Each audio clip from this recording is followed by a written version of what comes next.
నమస్తే, నేను మీ ఆనపోస్తుల వెంకటేష్.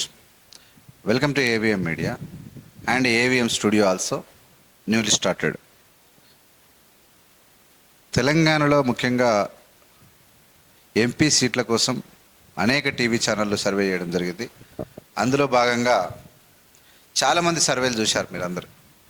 ఎవరికి కూడా ఒక క్లారిటీ లేకపోవడం, ముఖ్యంగా రవిప్రకాష్ ముందుకు వచ్చి ఒక 10 మీటర్ల ఒక పెద్ద స్క్రీన్ పెట్టి అందులో నెంబర్ వేసి చెప్పితే నాకు నిజంగా రవిప్రకాష్ చెప్పింది ఏం అర్థం కాలే. ఆయన ఏం చెప్పాలనుకున్నాడు, ఏం చెప్పినా నాకేం అర్థం కాలే. బీజేపీకి 7 to 8 ప్లస్ ఆర్ మైనస్ ఏంది అది? తప్పించుకునే సర్వే ఉంది అది. బీజేపీకి 7 to 8 ప్లస్ ఆర్ మైనస్, కాంగ్రెస్కి 8 to 9 ప్లస్ ఆర్ మైనస్. ఇది ఒక సర్వే. దీనికి పెద్ద పెద్ద స్కానర్లు, మ్యానర్లు, డీనర్లు ఏంటివేంటివి పెద్ద పెద్ద పెట్టి సర్వేలు చేశారు. ఇలాంటి సర్వేలు చాలా టీవీలు చెప్పినాయి. బీజేపీకి 5 వస్తాయి, బీజేపీకి 10 వస్తాయి, 12 వస్తాయని కొంతమంది, కాంగ్రెస్కి 6 వస్తాయని, కాంగ్రెస్కి ఇట్లా వస్తాయని. నేనేమంటున్నానంటే దానికి ఒక ప్రాతిపాదిక మీద మనం మాట్లాడుకుంటే ఏ విధమైనటువంటి సరళి, ఎందుకు ఎలాంటి ఓటర్స్ ఎటు స్విఫ్ట్ అయ్యారు, బీఆర్ఎస్ పరిస్థితి ఏంది, అసెంబ్లీకి ఎలక్షన్ల ముందు బీఆర్ఎస్ పరిస్థితి ఏంది, కాంగ్రెస్ పరిస్థితి ఏంది, బీజేపీ పరిస్థితి ఏంది. మనం ఒకసారి చూస్తే కనీసం కొన్ని 100 సార్లు బీజేపీ లీడర్ తెలంగాణకు వచ్చినా అసెంబ్లీలో జరిగినటువంటి పరిస్థితుల్లో మెయిన్ లీడర్లు అనబడే వాళ్ళు ఎవరిని కూడా కదిలించలేకపోవడం అనేది బీజేపీకి ఉన్నటువంటి పరిస్థితి. అదేవిధంగా కాలు బలపం కట్టుకొని బస్సు యాత్రలు చేసి మరియు అనేక ప్రోగ్రాంల ద్వారా ప్రజల దగ్గరికి పోయినటువంటి కేసీఆర్ యొక్క రిజల్ట్ ఏందనేది చూసిన తర్వాత, కాంగ్రెస్ రిజల్ట్ ఏందని చూసిన తర్వాత వెరీ క్లియర్గా ప్రజలకు, అంటే కొంతమంది ఎట్లా ఉంటారు ప్రజలు, ఎందుకు ఈ విషయం మీకు చెప్తున్నానంటే ప్రజలు ఏ విధంగా తయారయ్యారంటే ఏ పార్టీకి గెలుస్తుందంటే ఆ పార్టీ గెలిచేదికి మనం ఉండాలి అనుకునే వాళ్ళు ఒక 20% ఉన్నారంటే మీరు నమ్మశక్యం కాదు. ఎక్కడ గెలిస్తే నేను అక్కడ ఉంటా, గుంపులకు గోయింది అనే వాళ్ళు ఉంటారు. కాబట్టి కాంగ్రెస్ గెలిచింది కాబట్టి నేను కాంగ్రెస్ వైపు అవుతా అన్నారు అనేతోళ్ళు ఉంటారు. బీజేపీ గెలిస్తే బీజేపీ అంటారు, బీఆర్ఎస్ గెలిస్తే బీజేపీ. ఇలాంటి ప్రజలు కూడా ఉంటారు. ఎందుకంటే అధికారం లేని వైపు ఉంటే ఏముంటుంది అన్నటువంటి ఆలోచన ఉంటారు. ఇప్పుడు అంటే పర్సెప్షను ఒకసారి మనము ఓవరాల్గా ఇక్కడ అలంపూర్ నుంచి ఆదిలాబాద్ వరకు, ఇక్కడ జైరాబాద్ నుంచి ఖమ్మం వరంగల్లో చివరి వరకు మనము ఒకసారి రిజల్ట్స్ ఒకసారి అబ్జర్వ్ చేద్దాం ఎలాంటివి ఉన్నాయి. నిజానికి ఏవిఎం ఛానల్లో నిక్కచ్చిగా పూసకూర్చినట్టు వాస్తవం, పెద్ద పెద్ద స్క్రీన్లు పెట్టకుండా, హోల్డింగ్లు పెట్టకుండా వాస్తవమేమి కళ్ళకు కట్టినట్టు విడమర్చి చెప్పడానికి ప్రయత్నం చేస్తాం. మొదట తెలంగాణకు అతిపెద్ద జిల్లా అయినటువంటి, ఉమ్మడి ఆంధ్రప్రదేశ్లోనే అతిపెద్ద జిల్లా అయినటువంటి మహబూబ్ నగర్ జిల్లా రిజల్ట్స్ ఏ విధంగా ఉండబోతా ఉంది ఎంపీ స్థానాల్లో అని ఒకసారి చూస్తే, మహబూబ్ నగర్ ముఖ్యంగా 7 ఎమ్మెల్యే సీట్లతోటి కాంగ్రెస్ చాలా, అంటే ముఖ్యంగా 7 మంది ఎమ్మెల్యేలు కలిసి సుమారుగా 9 లక్షల ఓట్లను కొల్లగొట్టినటువంటి పరిస్థితి ఆ ఏరియాలో ఉన్నటువంటి ఓటు పర్సెంటేజ్. దాని తర్వాత బీఆర్ఎస్ 2వ స్థానం, బీజేపీ కేవలము బీజేపీ అసెంబ్లీ ఎన్నికల్లో 1,60,000 ఓట్లు మాత్రమే వేయించుకోవడం జరిగింది. ఆ విధంగా ఉన్నటువంటి బీజేపీ డీకే అరుణ గారు అక్కడ 2 లక్షల మెజార్టీతో గెలుస్తుంది అంటుంది. అంటే కాంగ్రెస్కు పూర్తిగా వచ్చిన 5 నెలల్లో ప్రజలు వ్యతిరేకమయ్యారా, అనుకూలంగా అయ్యారా? 100% కాంగ్రెస్కు ప్రజలు అనుకూలంగా మారారు. దేనికి అనుకూలంగా మారారంటే కాంగ్రెస్ పార్టీ గెలుస్తుంది అనుకోని వాళ్ళు చాలామంది కాంగ్రెస్ పార్టీ గెలిచింది కాబట్టి, లేదంటే రేపు స్థానిక సంస్థల ఎన్నికల్లో ఖచ్చితంగా ఈ పార్టీ వైపు ఉంటే మనకు పనులు అవుతాయని కొంతమంది అయితే, ఇవాళ ఉచిత బస్సు ద్వారా ఎంతమంది వ్యతిరేకమయ్యారంటారు? ఉచిత విద్యుత్ ద్వారా ఎంతమంది కాంగ్రెస్ పార్టీకి వ్యతిరేకమైందంటారు? 500 సిలిండర్ ద్వారా ఎంతమంది కాంగ్రెస్కి వ్యతిరేకమైందంటారు? ఈ విధమైనటువంటి ఇలా ఎలాంటి స్కాములు చేయకుండా, ఇంకా ఎలాంటి వ్యతిరేకత లేకుండా ఉన్నటువంటి కాంగ్రెస్ పార్టీకి ఇంతకు మొదలుకు పడ్డకన్నటువంటి ఓట్లు పెరుగుతాయి తప్ప తగ్గాయి అన్నటువంటి ఆలోచన ఉన్నాయి. కానీ ఇంకొక డౌట్ ఏమి కనిపిస్తుందంటే, షిఫ్ట్ అయిన ఓట్లు అనేది ఒకటి వాస్తవం. బీఆర్ఎస్ ఎట్లా ఓడిపోయింది కాబట్టి ఆ ఓటు బీజేపీకి వేస్తే గెలిస్తే కాంగ్రెస్ మీద వ్యతిరేకత ఉన్న వాళ్ళు అనుకున్నటువంటి మంది వాస్తవానికి నిజంగా ఒక 10% నుంచి 5 to 5-10% షిఫ్ట్ అయింది అనుకుందాం. 100లో కేవలము 2-3% ఓట్లు కలిగినటువంటి బీజేపీ 10% ఓట్ల టర్న్ అయినంత మాత్రాన గెలుస్తుంది అంటే 100% గెలవదు. డీకే అరుణ గారు గుర్తుపెట్టుకోవాల్సింది ఏంటంటే, కాంగ్రెస్ మొదటి స్థానంలో ఓట్లను సంపాదించుకున్నది మహబూబ్ నగర్ కాన్స్టిట్యున్సీలో, మహబూబ్ నగర్ పార్లమెంట్ కాన్స్టిట్యున్సీలో. దాని తర్వాత రెండో స్థానం 7 లక్షల ఓట్లతోని మన బీఆర్ఎస్ సంతరించుకుంటే కేవలం 1,00,000 ఓట్లున్న బీజేపీ పార్టీ మహా అంటే 3 లక్షల ఓట్లు రావచ్చు. అంటే డీకే అరుణను నమ్మి ఓటు షిఫ్ట్ కావడం వల్ల ఒక 2 లక్షలు పెరగవచ్చు. 2 లక్షలు పెరిగినంత మాత్రాన డీకే అరుణ గెలుస్తుంది అనుకోవడము చాలా పొరపాటే అవుతుంది. 100% ఎంతమంది క్రాస్ ఓట్ అయినా కాంగ్రెస్ పార్టీకి ఉచిత బస్సు ద్వారా, ఇలా ఉచిత కరెంటు ద్వారా, 500 సిలిండర్ ద్వారా, రేపు రాబోయే రోజుల్లో రైతులకు రుణమాఫీ చేస్తారన్నటువంటి నమ్మకం, నరేంద్ర మోడీ మీద నాగం జనార్దన్ రెడ్డి నిలబడ్డప్పుడు బీజేపీకి పెరిగినాయి, మొన్న డీకే అరుణ నిలబడ్డప్పుడు కూడా పెరిగినాయి లాస్ట్ 2018-19లో ఎంపీలకు. కానీ ఈసారి అంతకన్నా ఎక్కువ పెరుగుతాయని వీళ్ళు అనుకుంటా ఉన్నారు. అంత పెద్ద ఎత్తులు ఏం లేదు. తెలివైన వాళ్ళు, తెలుసుకున్న వాళ్ళు ఎవరు కూడా నరేంద్ర మోడీ ఏం చేసినని క్వశ్చన్ అడిగితే, ఈవెన్ నేషనల్ వైస్ ప్రెసిడెంట్, మహిళా women vice president DK Aruna can also explain us what was contribution of Narendra Modi to our country. Nothing else. We know very well about nothing he did for our country. DK Aruna కూడా ఆమె చెప్పలేదు కాబట్టి 100% కాంగ్రెస్లో వంశీ చందర్ రెడ్డి మహబూబ్ నగర్ నుంచి సుమారు 2 లక్షల మెజార్టీతోని ఎంపీగా గెలవబోతా ఉన్నాడు. అందులో డౌట్ లేదు. ఓట్ల పర్సెంటేజ్, అక్కడ పోలైన ఓట్ల పర్సెంట్, అక్కడ ఉన్న ఓట్లను బట్టి 2%, పోలైన ఓట్ల పర్సెంట్ కాబట్టి కొంచెం మెజార్టీ తగ్గొచ్చు, 1,50,000లో ఎంతనో తగ్గొచ్చు, కానీ ఓటమి అనేది కాంగ్రెస్కు లేదు. విన్. రెండోది, అదే మహబూబ్ నగర్ జిల్లాలో ఉన్నటువంటి నాగర్ కర్నూలు కాన్స్టిట్యున్సీ.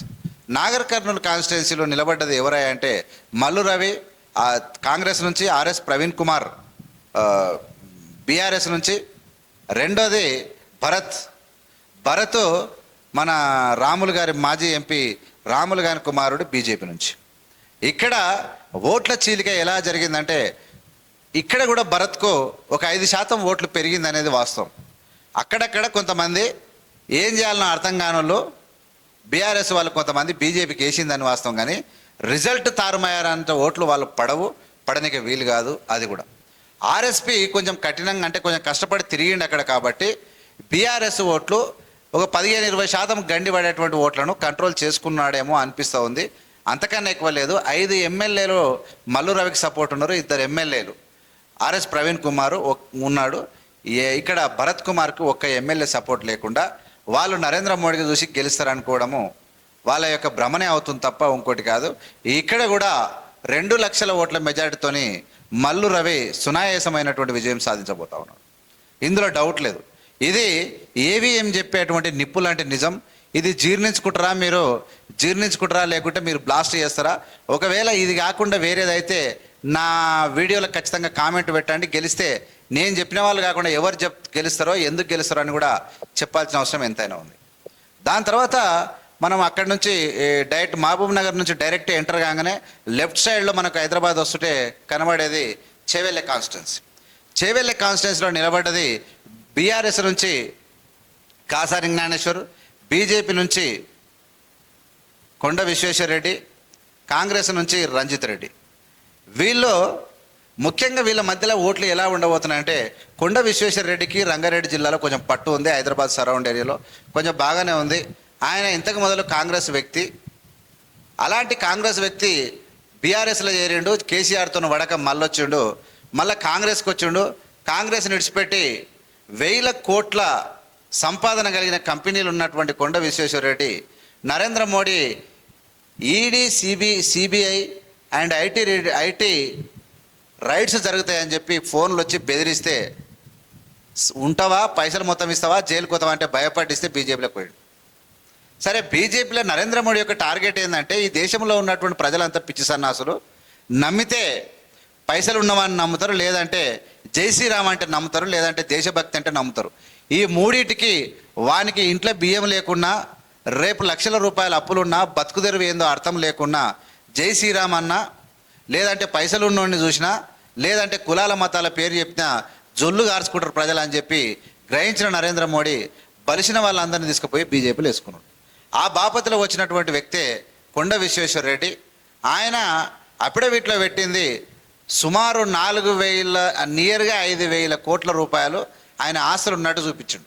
ఆయన కొడుకు మీద పేరు మీద ఎన్ని వేల కోట్లు ఉంటాయి, అలా భార్య పేరు మీద ఎన్ని ఉంటాయంటే, ఇలాంటి 1000 కోట్లు కలిగినటువంటి కొండ విశ్వేశ్వర రెడ్డి నేను ఖచ్చితంగా గెలుస్తాను, ప్రజల్లో మంచి పేరున్నట్టు ప్రజలకు పబ్లిక్గా మంచిగానే మాట్లాడతారు, అంత పెద్ద ప్రమాదకారి కాదనుకున్నాం. కానీ ఈ మధ్యలో కొండ విశ్వేశ్వర రెడ్డి మీద కూడా సబ్ కాంట్రాక్ట్లు ఇచ్చి చాలామందికి ఆ డబ్బులు చెల్లించకుండా వాళ్ళని బెదిరింపులు చేస్తున్నాడు వాళ్ళతో అనేది కూడా ఒక పేరు వచ్చింది. దాని తర్వాత భూములు కూడా ఆక్రమించారని వచ్చింది.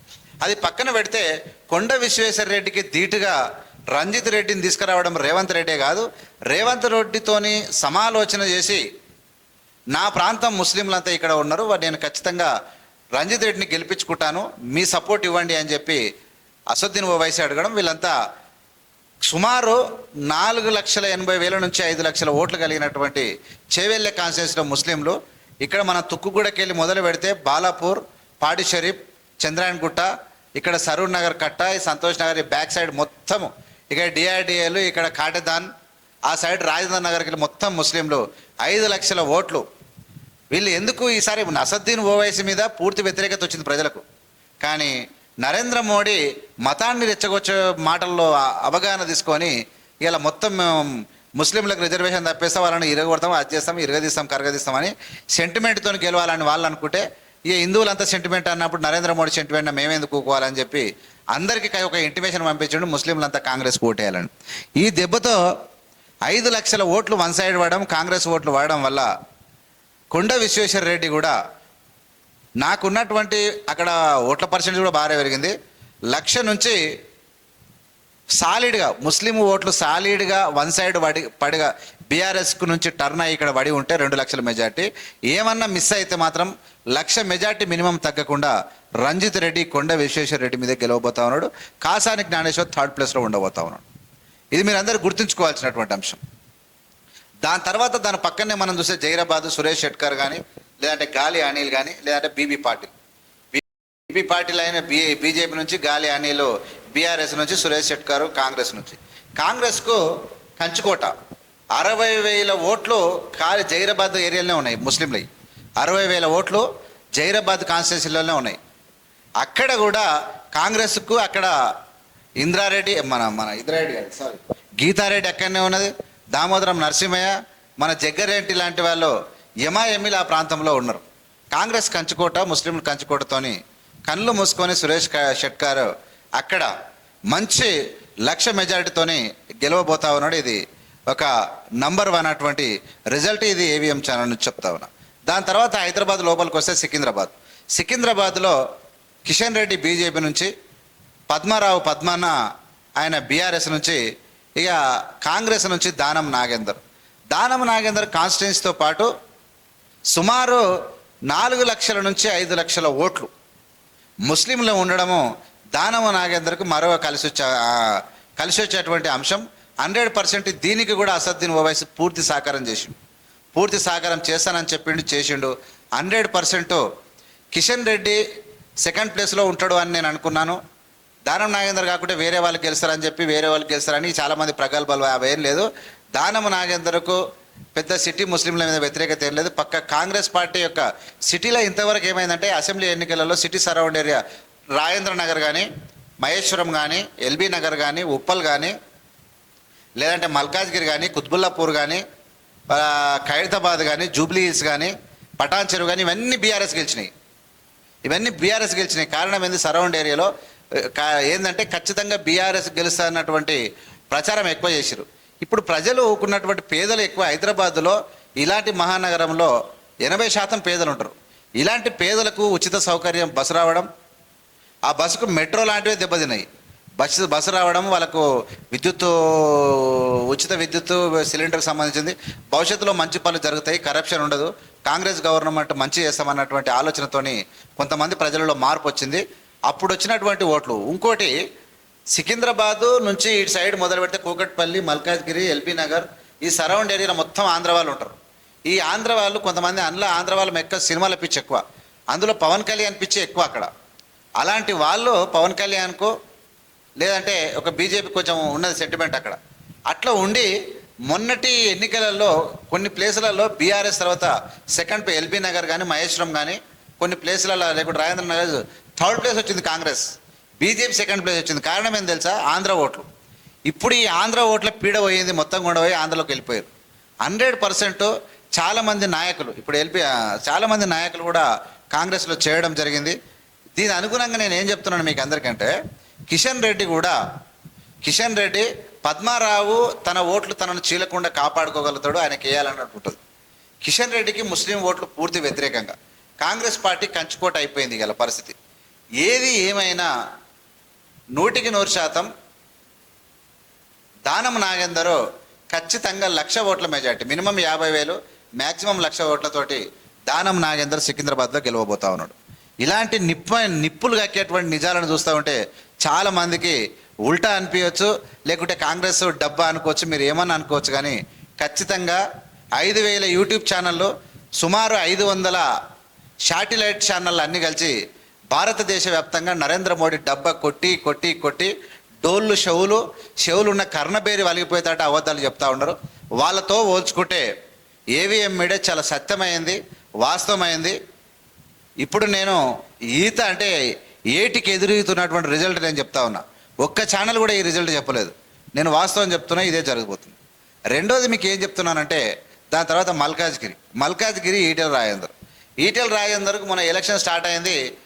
ఆయన 5,000 కోట్ల సివిల్ సప్లై, 5,000 కోట్లు, 1-2 కాదు, సివిల్ సప్లైలో 5,000 కోట్లు కేంద్ర ప్రభుత్వంకు అక్కడికి లెటరా రాసి మంచిగా కరగనాకిండని చెప్పి, ఏమి తెలియకుండా ఉండి రెచ్చిపోతున్నాడని చెప్పి, ఆయన చేసినటువంటి తప్పులు, ఆ భూములలో ఇవన్నీ చూసి కేసీఆర్ తీసుకుపోయి లోపట్టేశాడని భయపడి ఆయన కూడా కొండ విశ్వేశ్వరరెడ్డి లేకనే సక్కన పోయండి బీజేపీలో పడ్డాడు. ఎందుకు పడ్డాడు అంటే ప్రజల కోసం కాదు, దోసుకున్నటువంటి దొంగలు పైసలు అంటే ఎవరెవరైతే ఉన్నారో వాళ్ళందరినీ కాపాడి ఆ పైసలు సగం తీసుకొని ప్రపంచంలో కుబేరుడు కావాలన్నటువంటి మోడీ ఆశకు ఇలాంటి ప్రజలు దోచినటువంటి లీడర్లంతా కూడా అటే పోతూ ఉన్నారు. అది అనుగుణంగా ఇక్కడ మల్కాజ్గిరి కాన్స్టిట్యున్సీలో ఉన్నటువంటి ఎంపీ కాన్స్టిట్యున్సీలో ఉన్నటువంటి అన్ని ప్రాంతాలు, అటు శ్రీశైలం గౌడ్ బీజేపీ ఎమ్మెల్యే క్యాండిడేట్గా నిలబడ్డాడు. సికింద్రాబాద్లో ఇంకా ఈట గణేష్ బీజేపీ సెకండ్ ప్లేస్ వచ్చింది, ఆయనది కూడా. అక్కడ బీజేపీ మంచి 2 లీడర్లు కాంగ్రెస్లో రావడం, ఇక్కడ దాని తర్వాత ఎల్బీ నగర్లో కూడా రామ్మోహన్ గౌడ్ కూడా కాంగ్రెస్లోకి వచ్చిండు.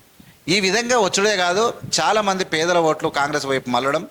ఖచ్చితంగా ఒక దరిద్రమైనటువంటి సినిమా పిచ్చి ఉన్నటువంటి, అంటే వాళ్ళని అట్లా అనొద్దులే మనం, కానీ కాకపోతే వాళ్ళందరూ బీజేపీకి వేసేటువంటి ఓట్లు ఏవైతే ఇంతకు మొదలు రావడానికి ఉపయోగపడ్డాయో, పవన్ కళ్యాణ్ ఓట్లు బీజేపీకి ఏనికి ఉపయోగపడ్డాయో, కొంతమంది పిల్లలు ముసలోళ్ళు ఏమో బయటకు రారు, యంగ్స్టార్స్ వస్తారు, వాళ్ళకి అట్లా చేస్తారు. అలాంటి ఓట్లు కూడా పోరడం వల్ల, పక్కా కాంగ్రెస్ వాదులు ఉండడం వల్ల ఖచ్చితంగా ఈటెల రాజేందర్ మీద సునీతా లక్ష్మారెడ్డి 1,00,000 ఓట్ల, అంటే మినిమం ఒక 30,000 నుంచి 1,00,000 ఓట్ల మధ్యలో ఖచ్చితంగా సునీతా మహేందర్ రెడ్డి ఈటెల రాజేందర్ మీద ఘనమైన విజయం సాధించబోతాం. చాలామంది బీజేపీ అంటే బీజేపీలో ఉన్నటువంటిది ఏంటంటే వేసినోడు మొత్తం బయటకు చెప్పుకోగలుగుతారు. కాంగ్రెస్లో ఏముంటుందంటే సైలెంట్ ఓటు ఉంటుంది. అదే వీళ్ళకి తెలియదు. బీజేపీలో ఎంతమంది ఉర్రో అన్ని యూట్యూబ్ ఛానళ్ళు, ఎన్ని ఫోన్లు ఉన్నాయో అన్ని వాట్సాప్లు, షేర్లు, ఇట్లా వాళ్ళు డబ్బాలు కొట్టుకుంటారు బాగా.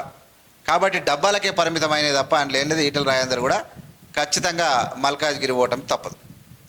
దాని తర్వాత మనము ముందరకెళ్తే నిజామాబాద్ ఉంది. నిజామాబాద్లో కూడా పరిస్థితి జీవన్ రెడ్డికి, అరవింద్కు, అక్కడ ఉన్నటువంటి బాజిరెడ్డి గోవర్ధన్ రెడ్డికి మధ్య టఫ్ ఫైటే ఉంది. అక్కడ టఫ్ ఫైట్ ఉన్నా ఖచ్చితంగా ఇప్పటిదాకా నేను చెప్పినట్టు నిజామాబాద్లో కూడా ముస్లిమ్స్ ఉన్నారు. బాజిరెడ్డి గోవర్ధన్ రెడ్డి మంచి ఆర్టీసీ చైర్మన్గా చేసిండు, మంచి ఆయన కూడా పట్టుంది ప్రజల మీద, ఆయన కూడా కొన్ని ఓట్లు ఆపుకోగలుగుతాడు. బీజేపీకి అంత ఏం లేదు, అంత హెడ్జం లేదు. ఖచ్చితంగా ఇంతకు మొదలు అరవింద్ పిచ్చి మాట్లాడతాడని, అరవింద్ పెద్ద ప్రజలకు ఏమో ఉరగబెట్టింది ఏం లేదు, ఉత్తమ మాటలు తప్ప పెద్దగా ఏముండదు.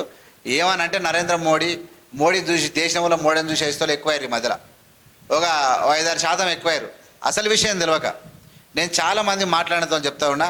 అక్కడ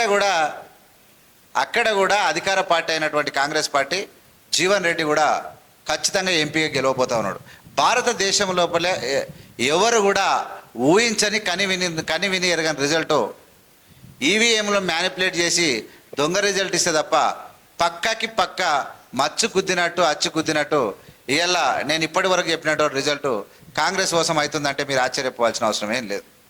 అక్కడ పసుపు బోర్డుకు రాబోదంటే పసుపు బోర్డు రాసిచ్చి కాగితం రాసిచ్చి ఏం తెచ్చినట్టే నేను స్పైస్ బోర్డు తెచ్చినట్టు. నేను ఇల్లు కట్టిస్తాను, స్లాబ్ ఇల్లు కట్టిస్తాను, నేను గుడిసె కట్టినా కదా, లేదంటే నేను ఒక డబ్బా మొత్తం మీకు అందరికి బెడ్రూమ్లు ఇల్లు ఇస్తా అని చెప్పి అపార్ట్మెంట్ కట్టి అందరికి ఇచ్చినా అంటే అది కరెక్ట్ కాదు. సరే ఏమైనా మాట్లాడుకోండి, ఏది మాట్లాడినా అరవింద్కి అది మైనస్.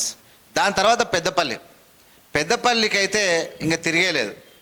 పెద్దపల్లిలో వంశీకృష్ణ కాకా వెంకటస్వామి, కాకా గుడిసెల వెంకటస్వామి మనమడు, ప్రస్తుతం V6 news channels chairman Vivek కుమారుడు,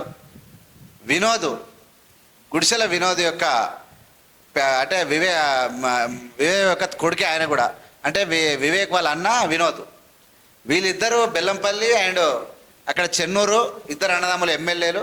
వంశీ అక్కడ ఉన్నాడు. ముఖ్యంగా ఇద్దరికి సపోర్ట్గా అక్కడ ముందు శ్రీధర్ బాబు ఉన్నాడు మినిస్టర్.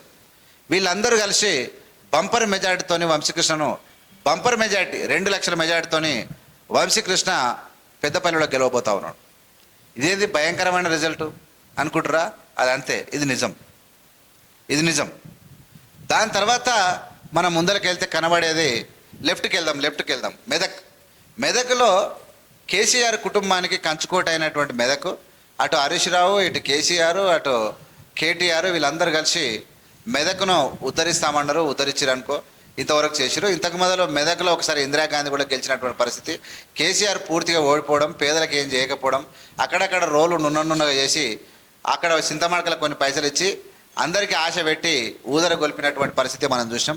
అలాంటి పరిస్థితుల నుంచి అక్కడ ఉన్నటువంటి రఘునందను ఆశ పెట్టుకున్నాడు. అక్కడ ఒక బ్యూరోక్రసీని నిర్వీర్యం చేసి బ్యూరోక్రసీలో ఉంటూ ఇలా 1000 కోట్లు సంపాదించి ప్రైవేట్ బిజినెస్లో ఉన్నటువంటి వెంకట్రామరెడ్డి ఒక ముఖ్యమంత్రికి ఒక కలెక్టర్గా ఉండి శాస్త్రంగా నమస్కారం చేసి దోపిడికి ఎగబడ్డటువంటి వెంకట్రామరెడ్డి 100 కోట్లు పెట్టి ఒక ట్రస్ట్ తెరిచి నేను ప్రజలకు సేవ చేస్తానంటున్నాడు. ఒక ఎంప్లాయీ జీతం ఎంత? వెంకట్రామరెడ్డి జీతం ఎంత? కలెక్టర్కు 2 లక్షలు ఉంటుంది అనుకో, 3 లక్షలు ఉంటుంది. పోనీ 5 లక్షలు పెట్టు, 12 5 60 లక్షలు సంవత్సరానికి. 60 లక్షలు సంవత్సరానికి, 5 లక్షలు కాదు, 12 ముళ్ళ 30 లక్షలు వస్తుంది. సంవత్సరానికి 36 లక్షల జీతం వచ్చే ఒక ఎంప్లాయీ 100 కోట్లు పెట్టి ట్రస్ట్ పెట్టి సేవ చేస్తున్నాడంటే ఈడు మనోడు రాజపుష్ప తెలుసుగా, రాజపుష్పలో కమాల్ చేసినటువంటి పేద ప్రజల కడుపు కొట్టి ఉన్నకాడికి ఆస్తులు దోసుకునే వీళ్ళంతా కమ్యూనల్ అని చెప్పి ప్రజలకు తెలిసిపోయింది. ఎంత మాయం చేద్దామన్నా, కేసీఆర్ని ఎంత పైకి తీసుకొస్తామన్నా దుర్మార్గుడు అయిన వెంకటరామరెడ్డిని తీసుకొచ్చి పెట్టడం ఏందన్న ఆలోచనతోటి ఇబ్బంది పడ్డారు. అక్కడ నీలం మధు బీసీ బిడ్డ అయ్యండు, పేదోడు అయ్యండు, యంగ్స్టర్ అయ్యండు. కాంగ్రెస్ పార్టీని గెలిపించాలి, నరేంద్ర మోడీని దింపాలంటే రాహుల్ గాంధీని ప్రధానమంత్రి చేయాలనే ఆలోచనతోటి పోటాపోటీగా ఉన్న 10,000తోనన్నా నీలం మధు 10,000 ఓట్లతోనన్నా ఎంపీగా బయటపడతాడు. రేవంత్ రెడ్డి మల్కాజ్గిరిలో 12,000తో గెలిచినట్టు నీలం మధు 10,000 ఓట్లతోనన్నా ఖచ్చితంగా ఎంపీగా గెలుస్తున్నాడని చెప్పి ఏవిఎం ఛానల్ నుంచి, ఏవిఎం స్టూడియో నుంచి మేము అందరూ చెప్తున్నాం. మీరు అందరూ ఏవిఎం ఛానల్ సబ్స్క్రైబ్ చేసి ప్రజల్లోకి పంపాల్సి, లైక్ అండ్ షేర్ చేసి ప్రజల్లోకి పంపాల్సిందిగా విజ్ఞప్తి చేస్తారు. దాని తర్వాత మనకున్నది కరీంనగర్లో ఉన్నది ఎవరు? బండి సంజయ్. మసీదులు దౌదాం, శివాలు వస్తే ముస్లింలకు ఇస్తాం, శివాలు వస్తే మేము ఎత్తుకొని పోయి మా ఇంట్లో పెట్టుకుంటాం అన్నట్టు మాట్లాడారు. తౌడాలు 80% హిందువుల కోసం అని చెప్పి ఊగిపోతూ మాట్లాడినటువంటి ప్రశ్నించమన్న హిందువుల యొక్క పిచ్చి కానీ ఆవేశాన్ని గుర్తుపడతారు తప్ప అర్థాన్ని గుర్తుపట్టకపోవడం పెద్ద మైనస్. 80% ఉన్నటువంటి హిందువుల కోసం మాట్లాడి వాళ్ళకు ఉద్యోగాలు ఇవ్వాలి, వాళ్ళకి ధరలు తగ్గియాలి, వాళ్ళ జీవితాలు మార్చాలి. కానీ ఇవన్నీ ఏం చేయకుండా ఊగిపోయేటువంటి బండి సంజయ్ గెలిచిన గత 5 సంవత్సరాలు బూడిదలో పోసిన పన్నీరు తప్ప ఏం ఒరగబెట్టింది లేదని చెప్పి ప్రజలు తెలుసుకున్నారు. కాబట్టే ఇక తప్పను కాబట్టి కొంతవరకు ఉంటుంది కాబట్టి క్యాడర్ ఉంటుంది కాబట్టి ఆ క్యాడర్ ఓట్లు పడతాయి. క్యాడర్ ఓట్లు పడుతూ అక్కడ ఉన్నటువంటి పరిస్థితి, కరీంనగర్లో ఉన్నటువంటి పరిస్థితి ఎవరెవరు ఉన్నారు అక్కడ అంటే వెలిశాల రాజేందర్ రావు, దాని తర్వాత వినోద్ కుమార్ ఉన్నాడు బీఆర్ఎస్ నుంచి వినోద్ కుమార్, ఎవరు మన కేసీఆర్ సుటం. ఆయన మంచి ఉన్నాడుగా, ఆయన ఏదో పార్టీలో ఏదో పోస్ట్ ఉంది మంచిగా. అలాంటి వినోద్ కుమార్ తెలంగాణ ఫస్ట్ వచ్చి గెలిచిండు. వినోద్ కుమార్ ఉన్నాడు కాబట్టి కొన్ని ఓట్లు బీఆర్ఎస్ ఓట్లు ఆపుకోగలుగుతాడు. బండి సంజయ్ ఓట్లు బండి సంజయ్కి పడితే ప్రభుత్వ అభివృద్ధి రాహుల్ గాంధీకి పడాల్సినప్పుడు నరేంద్ర మోడీకి ఎంత సింపతి వచ్చిందో అంతకు డబల్ సింపల్ ఈసారి రాహుల్ గాంధీ మీద వచ్చింది. కాబట్టి అక్కడ ముఖ్యంగా కరీంనగర్లో ముస్లింల యొక్క పర్సెంటేజ్ ఎక్కువ ఉంది. పొన్నం ప్రభాకర్ లాంటి మినిస్టర్ అక్కడ ఉన్నాడు, బీసీ నేత. మొత్తం కలిపి వెలిశాల రాజేందర్ రావు కరీంనగర్లో కనీసం తక్కువ 10,000 ఎక్కువ 1,00,000 ఓట్లతోని బండి సంజయ్ మీద గెలవబోతా ఉన్నాడు. అక్కడ ఇది త్రిముఖ పోటే జరుగుతూ ఉంది అక్కడ, అందులో డౌటే లేదు. కాబట్టి కాంగ్రెస్ పార్టీ గెలుస్తూ ఉంది. ఇప్పటి వరకు నేను చెప్పిన దాంట్లో ఒక్కటి కూడా కాంగ్రెస్ పార్టీ ఓడిపోలే, ఒక్కటి కూడా. ఇక కరీంనగర్ అయిపోయిన తర్వాత మనం అట్లే రైట్ సైడ్ తిరిగితే ఖమ్మం వస్తుంది. ఆ ఖమ్మంలో మహమ్మదాబాద్ చూద్దాం. మహమ్మదాబాద్ మనం ఒకసారి చూస్తే మహబూబాబాద్ మనం ఒకసారి చూస్తే అక్కడ ఉన్నటువంటి ఎవరెవరు నిలబడరంటే నేను ఒకసారి చూసిన వరంగల్లో నిలబడితే, వరంగల్ కాదు మహబూబాబాద్లో ఉన్నటువంటి మాలోత్ కవిత బీఆర్ఎస్ నుంచి ఉన్నది. దాని తర్వాత బలరాం నాయక్ కాంగ్రెస్ నుంచి ఉన్నాడు, కాంగ్రెస్ నుంచి బలరాం నాయక్ ఉన్నాడు. తర్వాత బీఆర్ఎస్లో ఉన్నటువంటి రవీందర్ నాయక్ అనేటువంటి ఒక ప్రొఫెసరు బీజేపీ నుంచి నిలబడుతూ ఉన్నాడు. అది కాంగ్రెస్. ఖమ్మం అనేది మనకు తెలుసు కదా, బై రిజల్ట్ ఇచ్చినటువంటి కాంగ్రెస్ కంచుకోట. బట్టి విక్రమార్క గారిని ఉప ముఖ్యమంత్రి చేసినటువంటి కాంగ్రెస్ గడ్డ. ఇలా పొంగులేటి శ్రీనివాసరెడ్డిని కూడా మంచి పట్టున్నటువంటి నాయకుడిని అందజేసిన లీడర్ని ఇచ్చినటువంటి ప్రాంతం. కాబట్టి కాంగ్రెస్కు వన్ సైడ్గా మహబూబాబాద్ ఖచ్చితంగా కాంగ్రెస్కు బలరాం నాయక్ గారి విజయం ఇక నల్లేరు మీద నడికే అని మనకు అర్థమవుతా ఉంది. దాని తర్వాత మనకు ఇంకో రిజల్ట్ మనం ఒకసారి చూస్తే ఖమ్మం ఉంది. తర్వాత రఘురామరెడ్డి, అది బట్టి విక్రమార్క గారు సతీమణి పొంగులేటి శ్రీనివాసరెడ్డి యొక్క బ్రదరు. చాలామంది పోటీ పడ్డరు. సరే ఏదేమైనా రఘురామరెడ్డి గారికి ఇచ్చారు. ఇక నేను నల్గొండ విషయమైనా ఖమ్మం విషయమైనా సునాయాసమైనటువంటి గెలిపించుకొని ప్రజలను వాళ్ళ సేవ చేస్తారు, ప్రజలు వాళ్ళు చెప్తే వింటున్నారు. కాబట్టి ఇక్కడ కూడా మంచి రిజల్ట్. ఖమ్మం సీటు కూడా కాంగ్రెస్ మయమే. అంటే ఖమ్మం జిల్లాలో ఉన్న రెండు మహబూబాబాద్ ఒకటి, ఖమ్మం ఒకటి కాంగ్రెస్ మయమే. దానికి అంతకన్నా ఎక్కువ నేను చెప్పాల్సిన అవసరం. దాని పక్కనే వరంగల్ వస్తున్నాను నేను. వరంగల్ మనకు తెలుసు, కడియం కావ్య బీఆర్ఎస్ బీఫామ్ తీసుకొని వద్దురా బాబు అని చెప్పి నెత్తినొప్పై ఎవ్వరు కూడా బీఆర్ఎస్ ఎంబడి ఎందుకు ఓడిపోయిన తీరు చూసి, కేసీఆర్ స్కాములు చూసి భయపడ్డటువంటి నాయకులంతా 20 ఏళ్ళు అయితే కూడా ఈ పార్టీ బాగుపడదు, మా కేసీఆర్ చేసిన అబద్ధం మాటలు, లూటి కాళేశ్వరము ఖతం చేసిండు, కేటీఆర్ లక్షల కోట్లు సంపాదించుకున్నాడు, బిడ్డ జైలుకు పోయింది, వీళ్ళంతా లూటి రాజులు, 20 ఏళ్ళ వరకు ఈ పార్టీ వచ్చేటట్లేదని చెప్పి భయపడి కడియం కావ్యకి బీఫామ్ ఇస్తే కడియం శ్రీ గారి ఇక్కడ పల్లరాజేశ్వర వీళ్ళిద్దరు కలిసి గెలుస్తారని కూడా వాయాబోయి ఎవడు పిలిస్తే ఎవడు వస్తాడు. వద్దురా నాయన రాత్రి రాజీనామా చేసింది బీఆర్ఎస్కు, కాంగ్రెస్లో చేరింది. కాంగ్రెస్కు కూడా ఏమవసరము, అతలోని మానసికంగా దెబ్బ కొట్టాలంటే మన క్యాడర్ని డెవలప్ చేసుకోవడమే కాదు, అలా పార్టీని కూడా డౌన్ చేయాలనే ఉద్దేశంతో కడియం తీసుకొచ్చి ఇల్లేసి కావ్యకి టికెట్ ఇచ్చారు. కాబట్టి బరాబర్ కడియం శ్రీ గారికి ఖచ్చితంగా ప్రజలలో కొంచెం వెయిట్ ఉంది, ఫేత్ ఉంది. దాని తర్వాత అంతకన్నా ఎక్కువ కాంగ్రెస్కి వెయిట్ ఉంది. దానికన్నా ఎక్కువ రాహుల్ గాంధీ కానీ మల్లికార్జున ఖర్గే కానీ ఇలా అంతకన్నా పెద్ద మైనస్ లూటీ చేసినటువంటి నరేంద్ర మోడీ ఉన్నాడు. కాబట్టి పక్కా వాళ్ళు అనుకుంటున్నటువంటి ఆరూరు రమేష్ ఎమ్మెల్యేగా ఓడిపోయిన తర్వాత, ఎస్సీ కాన్స్టిట్యున్సీ ఎమ్మెల్యేగా ఓడిపోయిన తర్వాత బీజేపీలో చేరి టికెట్ తెచ్చుకున్నాడు. వాళ్ళు బీఆర్ఎస్ కడియం కావ్యకి అప్పుడు ఇచ్చింది. కాబట్టి ఆయన రాజీనామా చేయకపోతే మళ్ళీ బీఆర్ఎస్ నుంచి ఆయన్నే అవుతాడు, ఎవరో కొత్త క్యాండిడేట్ని పెట్టిన వాళ్ళు. అయితే ఆరూరు రమేష్ కావ్య మీద గెలుస్తాం అనేది పెద్ద జోక్, ఇంటర్నేషనల్ జోక్ అవుతుంది. 100% Kavya is going to win MP city. It will be help to the Congress party. ఇది 100% ఇట్ విల్ ట్రూ. నెక్స్ట్ దాని పక్కకు మన కిందికి వస్తే భువనగిరి, యాదగిరి గుట్ట దగ్గర ఉన్నటువంటి భువనగిరి కాంగ్రెస్ నుంచి చామల కిరణ్ కుమార్ రెడ్డి, బీఆర్ఎస్ నుంచి క్యామ మల్లేష్, ఇక బీజేపీ నుంచి బూర నరసయ్య గౌడ్ నిలబడరు. ఇక బూర నరసయ్య గౌడ్ అయితే మా జర్నలిస్ట్ రఘు విట్టలు ఒకరొక టీవీ ఛానళ్ళు పెట్టి ఇక మామూలు కాదు, కాలోజీ టీవీ, ఈటీవీ అంతా మనోలే, సీనాన్నలంతా మన ఫ్రెండ్సేలే. కానీ వీళ్ళందరూ ఏం చెప్తారంటే గౌడ్స్ 3 లక్షలు ఉన్నాయి, బీసీలు 4 లక్షలు ఉన్నాయి, ఇక ఓట్లు వన్ సైడే, సీను సితారే. నాకు తెలుసు మీరు అందరు మీటింగ్ పెట్టి వైస్రాయ్ ఆ హోటల్లో కూర్చొని తీర్మానం మీరు పోయి బీసీలను ఏకం చేస్తాను 3 రోజులలో తోక ముడిచినటువంటి వీళ్ళందరూ మీరు పొంకనాలకే వనికొస్తారనేది అర్థమైపోయింది అక్కడ. ఇలా ఒకవేళ బీసీలు 52% ఉన్న బీసీలు ఒకటై గెలిచేది ఉంటే 1% ఉన్న కేసీఆర్ 10 సంవత్సరాలు ఏలి ఉన్న సంపదను ఆమె కొట్టేపోతూ ఉండే. ఆ విధంగా లీడర్షిప్ క్వాలిటీ లేకపోవడమే ఇబ్బంది అయింది. అది ఖచ్చితంగా భవిష్యత్తులో రాబోతుంది. అది పక్కన పెట్టేస్తే కాంగ్రెస్ కంచుకోట అయినటువంటి నల్గొండ జెండాకు అనుకూలంగా అంటే ఆ ప్రాంతంలో కాంగ్రెస్ ఓటర్లు ఎక్కువగా ఉన్నటువంటి ఆ ప్రాంతంలో చామల కిరణ్ కుమార్ రెడ్డి, బూర నర్సయ్య గారు, క్యామమల్లేష్ కూడా మంచి డబ్బులున్న వ్యక్తే. ఆయనకు కూడా ఎంతో అంత ఉందిలే. ఆయన ఇంతవరకు కాంగ్రెస్ నుండి టికెట్ రాకనే అట్లా పోయింది. కానీ అదన్నీ పక్కన పెట్టేస్తే బూర నర్సయ్య గౌడ్ మీద మంచి అంటే నాకు తెలిసి తెలంగాణలో అత్యధిక మెజారిటీ వచ్చేటువంటి అంటే ఎక్కువ ఓట్లు వచ్చేటువంటి స్థానం కాంగ్రెస్కు భువనగిరి మాత్రమే. చామల కిరణ్ కుమార్ రెడ్డి సుమారు 3 లక్షల ఓట్లు మినిమం. తక్కువ పోలింగ్ను బట్టి ఇంకోటి బట్టి పోలింగ్ కూడా ఎక్కువైంది ఆడ. కాబట్టి మంచి మెజారిటీతో చామల కిరణ్ కుమార్ రెడ్డి, బూర నర్సయ్య గౌడ్ లేదా బూర నర్సయ్య గౌడ్ అండ్ ఈయన మన క్యామమల్లేష్ ఈక్వల్ ఓట్లు వస్తాయి. పెద్ద తేడా ఏముండదు. ఇంకేమనంటే ఈరోజు బీజేపీకి పడే బీజేపీ కూడా అవన్నీ ఏం జరగలేదు. అంత టెన్షన్ ఏం పడదు. దాని తర్వాత last but not least is నన్ను అదేనో ఏం పేరు ఆయన పేరు అంటే రఘువీర్ రెడ్డి, ఎవరు జానారెడ్డి కుమారుడు. ఇక ఆయన దాని తర్వాత సైద్ రెడ్డి కూడా నిలబడ్డట్టుంది బీఆర్ఎస్ నుంచి. ఇంకెవరో నిలబడ్డారు. ఎవరు ఎక్కడ నిలబడ్డా నల్లగొండ, మహబూబ్ నగర్ అండ్ ఖమ్మం ఈ 3 జిల్లాలలో వేరే పార్టీ గెలుస్తుంది ఎంపీలు అనుకోవడం కలలో భక్ష్యాలు తిన్నట్టే ఉంటుంది తప్ప ఇంకేం కాదు. ఖచ్చితంగా 100% అది కూడా ఖమ్మం. అంటే ఇప్పటికీ నేను 16 సీట్లు చెప్పిన 16లో 1 సైడు కాంగ్రెస్ గెలిచింది.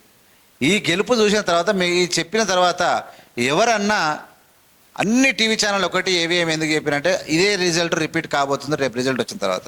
ఇంకొకటి మిగిలింది లాస్ట్ అసదుద్దీన్ ఓవైసీ హైదరాబాదు భారతదేశంలో ముస్లింల యొక్క వాయిస్ వినిపించడానికి పార్లమెంట్లో ప్రస్తుతానికి ఉన్నటువంటి ఏకైక వ్యక్తి అసదుద్దీన్ ఓవైసీ. ఆయన అడ్డగోలిగా ఆస్తులు సంపాదించుకున్న, దవాఖానలో స్కూళ్ళు కట్టించుకొని ఉన్నా కానీ ఖచ్చితంగా ముసల్మానుకు దేశవ్యాప్తంగా ఉన్నటువంటి 18% ఉన్నటువంటి ముస్లింల యొక్క గొంతుగా ఉన్నటువంటి అతన్ని ప్రాణాలు అడ్డుపెట్టి ఆయన గెలిపించుకోనికి ముస్లింలు ప్రయత్నం చేస్తారు. కాబట్టి అందులో డౌటే లేదు. మాధవిలు అతను తీసుకొచ్చి మతాలు పెట్టి రెచ్చగొట్టినా సరే 100% మాధవిలతకు ఓటమి తప్పదు. అసదుద్దీన్ ఓవైసీ గెలుస్తూ ఉన్నాడు. ఓవరాల్గా వన్ సైడ్గా 100% గుని ఓవరాల్గా 1 సైడ్గా ఇవాళ అసదుద్దీన్ ఓవైసీతో కలిసి 17కు 10 కాంగ్రెస్కు రాహుల్ గాంధీకి అనుకూలమైనటువంటి సీట్లు తెలంగాణ రాష్ట్రంలో రావడం అనేది దేశంలోనే ఒక వింతైనటువంటి పరిస్థితి వస్తూ ఉందని, రావాలని చెప్పి ఆకాంక్షిస్తూ మీ అందరి దగ్గర సెలవు తీసుకుంటున్నాను. ఏవిఎం ఛానల్ సబ్స్క్రైబ్ చేసి ఏవిఎం స్టూడియోను కొత్తగా ఈరోజు మొన్న ఓపెన్ చేసిన అది కూడా సబ్స్క్రైబ్ చేసి లైక్ చేసి షేర్ చేసి ముందరకు పంపించిన విజ్ఞప్తి చేస్తే మీ అందరి దగ్గర సెలవు తీసుకుంటున్నాను. జై హింద్, జై భీమ్, జై Bharat. Thank you very much.